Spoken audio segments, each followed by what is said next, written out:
Hello everyone, welcome back to our channel science guidance. আজকে তোমাদের মাদ্রাসা বোর্ডের ম্যাথামেটিক্সের দ্বিতীয় সেটের 11 দাগ থেকে শুরু করে 12 দাগের সমস্ত প্রশ্নের উত্তরেই সলভ করা হবে।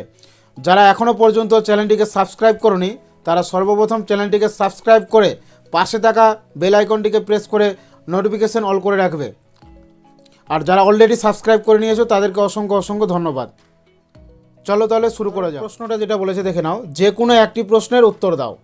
তাহলে কি প্রথম যেটা রয়েছে 11.1, একটি ত্রিভুজ অঙ্কন করো যার দুটি বাহুর দৈর্ঘ্য 9 সেমি ও 7 সেমি এবং তাদের অন্তর্ভুক্ত কোণ 60 ডিগ্রি। ত্রিভুজটির পরিবৃত্ত অঙ্কন করো।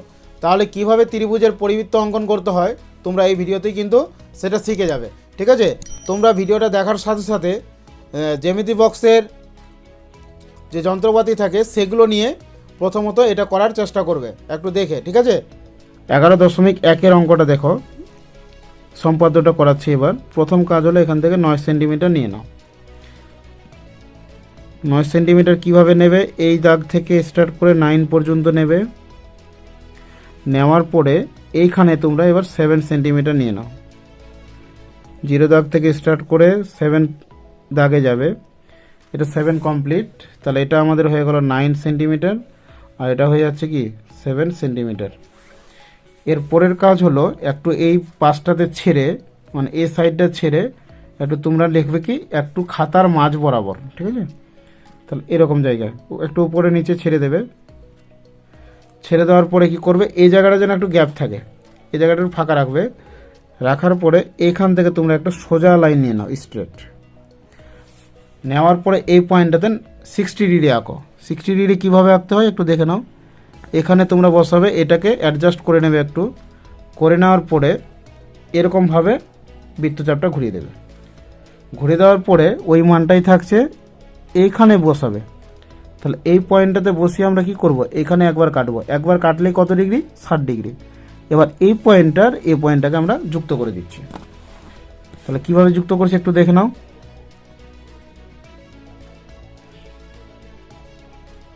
এই পয়েন্টের সাথে এই পয়েন্টটাকে আমরা ভালোভাবে যুক্ত করে দিচ্ছি। ঠিক আছে, এবার এটাকে সোজা এইভাবে টেনে দাও। এর পরের কাজ হলো 9 সেন্টিমিটারের মানটা নেবে। 9 সেন্টিমিটার নেওয়ার পরে এখান থেকে 9 সেন্টিমিটারের মাপ নেবে। 9 সেন্টিমিটার মাপ নিয়ে তোমরা কি করবে, এই বিন্দুটা থেকে এবার নিচে কাটবে। ওকে, আবার একই রকমভাবে এই যে 7 সেন্টিমিটারটা রয়েছে, 7 সেন্টিমিটারের মান নেবে। নিয়ে এবার কি করব, এই পয়েন্ট থেকেই আমরা এবার উপরে 7 সেন্টিমিটার কেটে নেব। ঠিক আছে, এবার কেটে নেওয়ার পরে এই বিন্দুগুলোকে এবার যুক্ত করে দাও। তাহলে এই পয়েন্টের সাথে এই পয়েন্টটা যুক্ত হবে। একটু ভালো করে যুক্ত করবে, কিন্তু কিভাবে যুক্ত করতে হয় একটু দেখে নাও। এইখানে যেন পেন্সিলটা বসে এমনভাবে তুমি স্কেলটাকে এটাকে রাখবে। আর এখানেও কি ভালোভাবে একটু পেন্সিলটাতে অ্যাডজাস্ট করে নেবে মাঝ বরাবর পড়ছে কিনা।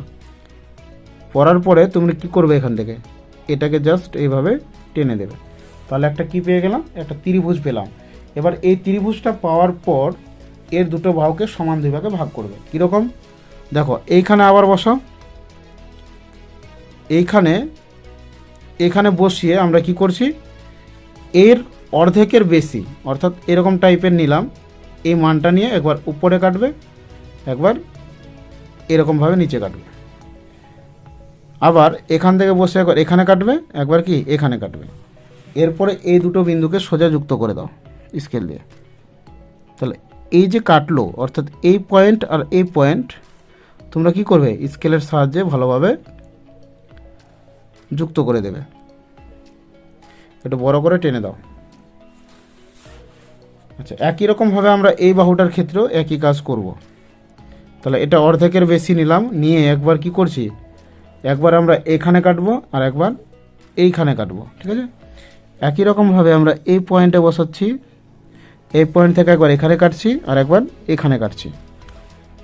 এবার এই দুটো বিন্দুকে যুক্ত করে দাও।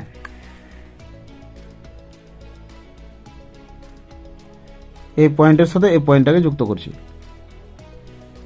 এরকমভাবে সোজা টেনে দেবে। ঠিক আছে, এবার দেখো এই দুটো সরল রেখা কোথায় ছেদ করলো, এই পয়েন্টটাতে ছেদ করলো। তাহলে এই ছেদবিন্দুর মধ্যে তোমরা কি করবে, এটাকে বসাবে।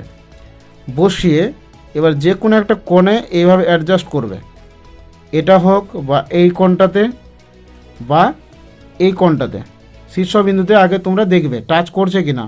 তাহলে এই বরাবর একটু কি করলে এগুলো দেখে নিলে যে না ঠিকঠাকই আছে।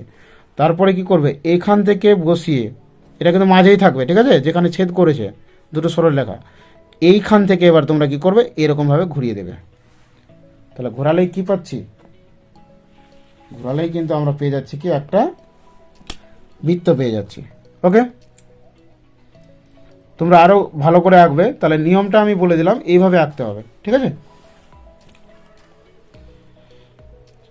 কলম দিয়ে আঁকতে একটু আমার প্রবলেমই হচ্ছে, তোমরা পেন্সিল দিয়ে আঁকবে, তোমাদের শুধু বোঝানোর জন্যই আমি কলম দিয়ে আঁকছি। তাহলে কি এইবার এটার নাম দেবে, এটাকে তোমরা নাম দেবে এ বি সি, ওকে, এটার নাম দেবে ও, আর এটার নাম দিয়ে দাও এক্স। এখানে একটা লাইন লিখে নেবে তোমরা, অতএব ও কেন্দ্রীয় বৃত্তটি হলো এবিসি ত্রিভুজের কি পরিবৃত্ত। অতএব ও কেন্দ্রীয় বৃত্তটি হলো এবিসি ত্রিভুজের পরিবৃত্ত। এরপরে আমরা নেক্সট প্রশ্ন করছি 11.2, 2.8 সেমি দৈর্ঘ্যের ব্যাসার্ধ বিশিষ্ট একটি বৃত্ত অঙ্কন করো। বৃত্তের কেন্দ্র থেকে 7.5 সেমি দূরে অবস্থিত একটি বহিস্থ বিন্দু থেকে ওই বৃত্তের দুটি স্পর্শক অঙ্কন করো। সর্বপ্রথম কাজ হলো 2.8 আর হচ্ছে কি 7.5 সেন্টিমিটার, এই দুটো মানকে তোমরা স্কেলের সাহায্যে নিয়ে নাও। তাহলে আমি প্রথমে নিচ্ছি কি 2.8টা নিচ্ছি, এখান থেকে আমরা নিলাম, এটা হলো 2.5, আর এখান থেকে আরও 3টা করে নিয়ে নেবে, এটা হয়ে গেল 2.8 হলো। এ পর্যন্ত লিখবে তোমরা 2.8। আর একটা আমি নিলাম 7.5। দেখো কীরকম নিচ্ছি, এই 0 দাগ থেকে স্টার্ট করবে, এটা হলো 7, তারপর আরও 5টা দাগ, এইটাতে তোমরা নেবে 7.5। একটু লিখে দিই, এটা কিনলাম 2.8 সেন্টিমিটার, এটা নিলাম 7.5 সেন্টিমিটার।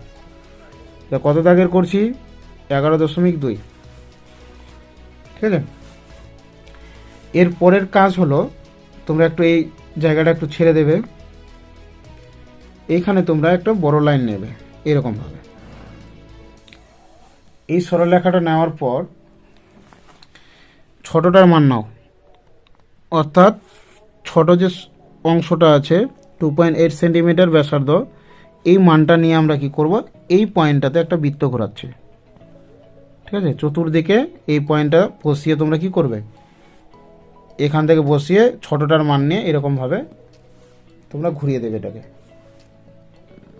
তাহলে ঘোরালে একটা কি পাচ্ছি, এরকমভাবে পেলাম, ঠিক আছে।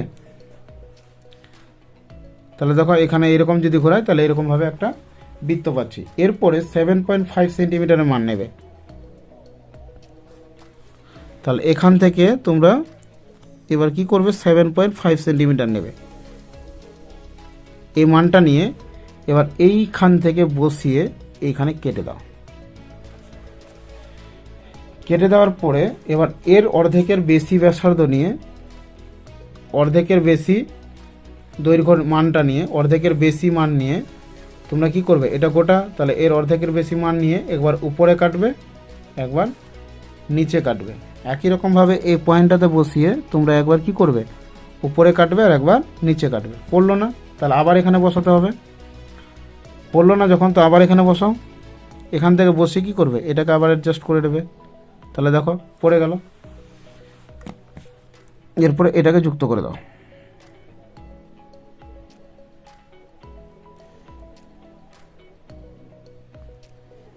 এরপরে তোমরা এটাকে যুক্ত করে দেবে, একটু দেখে নাও, চেক করে নাও পড়ছে কিনা, এটাকে সাথে যুক্ত করে দেবে।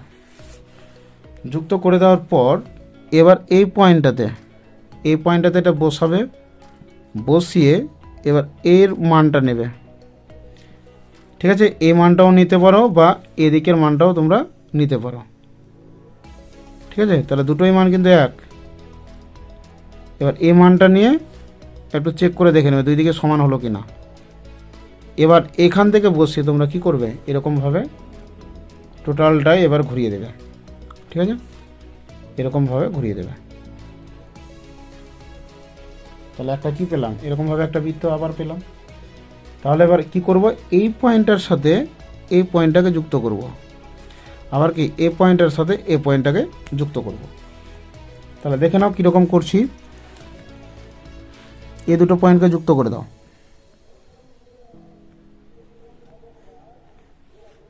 এই পয়েন্টটা আর হচ্ছে এই পয়েন্টটা যুক্ত করে বাড়িয়ে নাও। তাহলে এটা হলো।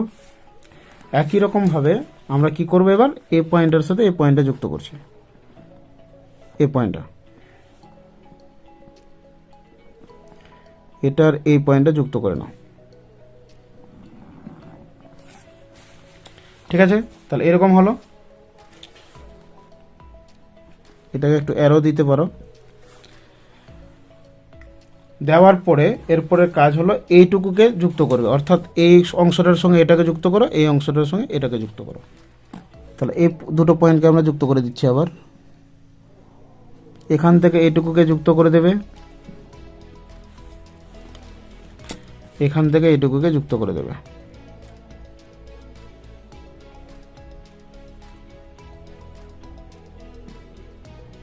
এই অংশটাকে যুক্ত করে দেবে।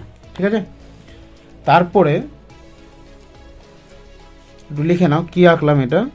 এটার নাম দিবে ও, এটার নাম দিবে এক্স, বহিস্থ বিন্দুটার নাম দাও এ, এটার নাম দাও পি, এটার নাম দেবে কি কিউ। লেখাটা লিখে নিচ্ছি। অতএব এপি ও এ কিউ হলো অকেন্দ্র বৃত্তের বহিস্থ বিন্দু এ থেকে অঙ্কিত দুটি স্পর্শক। এটাই কিন্তু চাওয়া হয়েছিল। তাহলে কোন দুটো স্পর্শক, এইটা লাইন আর হচ্ছে এইটা লাইন। ঠিক আছে, এটা তোমরা লিখে নেবে। 12.1 যে প্রশ্নটা ছিল এর উত্তরটা এবার দেখে নাও। এখান থেকে তোমরা লিখবে, বুঝতে না পারলে অবশ্যই আমাকে জানাবে। এ পর্যন্ত উত্তরটা লিখবে। এরপরে নেক্সট প্রশ্ন 12.2, একমুখ খোলা একটি লম্ববৃত্তাকার পাত্রের সমগ্র তলের ক্ষেত্রফল 2002 বর্গ সেমি। পাত্রটির ভূমির ব্যাসের দৈর্ঘ্য 14 সেমি হলে পাত্রটিতে কত লিটার জল ধরবে? এবার এই প্রশ্নের উত্তরটা তোমরা তাড়াতাড়ি দেখে নাও। তাহলে এখান থেকে স্টার্ট করবে, এ পর্যন্ত তোমরা লিখবে। তারপরে প্রশ্নানুসারে লিখবে। প্রশ্নানুসারে লেখার পরে এটা লিখবে, দেখে নাও তাড়াতাড়ি।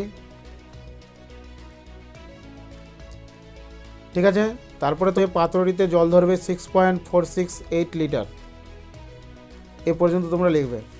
12.3 12.3, একটি নিরেট সিসার গোলকের ব্যাসের দৈর্ঘ্য 14 সেমি। এই গোলকটি গলিয়ে 3.5 সেমি দৈর্ঘ্যের ব্যাসার্ধের কতগুলি নিরেট গোলক তৈরি করা যাবে?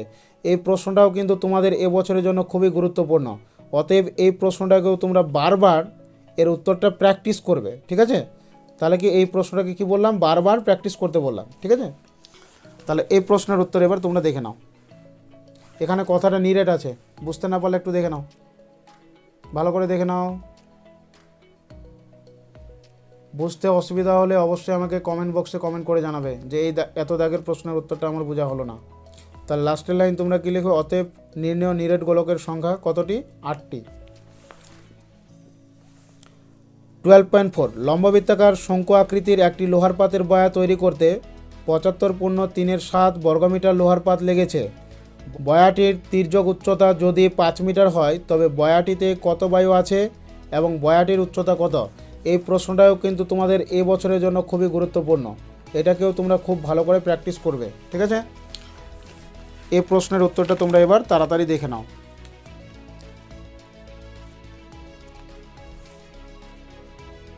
12.4 এর উত্তরটা এবার তোমরা এখান থেকে দেখে নাও।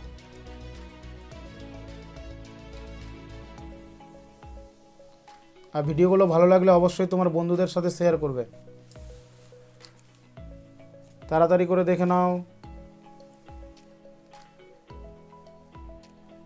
তাড়াতাড়ি করে দেখে নাও। এখানে কি আর এর মান বার হলো? এরপরে তোমরা লিখবে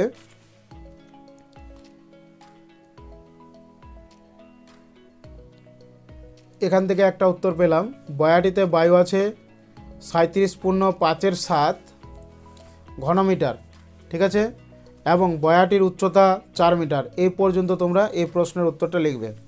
এর পরের প্রশ্ন 12.5 21 ডেসিমিটার দীর্ঘ, 11 ডেসিমিটার প্রশস্ত এবং 6 ডেসিমিটার গভীর একটি চৌবাচ্চা অর্ধেক জলপূর্ণ আছে।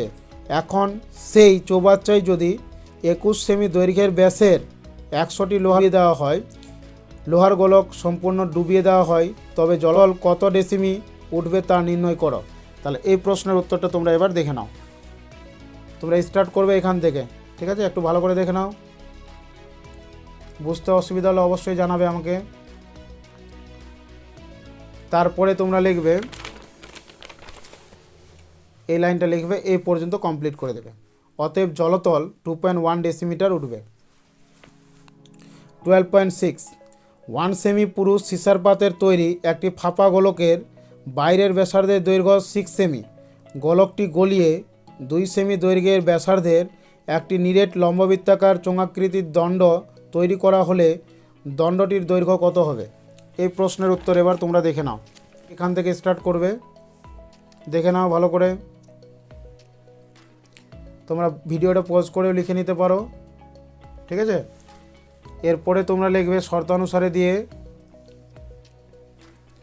তা লাস্টে তোমরা কি লিখবে? অতএব দণ্ডটির দৈর্ঘ্য হবে 30.1 সেন্টিমিটার। এই পর্যন্ত তোমরা লিখবে। ভিডিওটি যদি তোমাদের ভালো লেগে থাকে অবশ্যই বন্ধুদের সাথে শেয়ার করবে এবং নতুন হলে সাবস্ক্রাইব করে পাশে থাকা বেল আইকনটিকে প্রেস করে রাখবে সবার আগে নোটিফিকেশন পাওয়ার জন্য। Thanks for watching.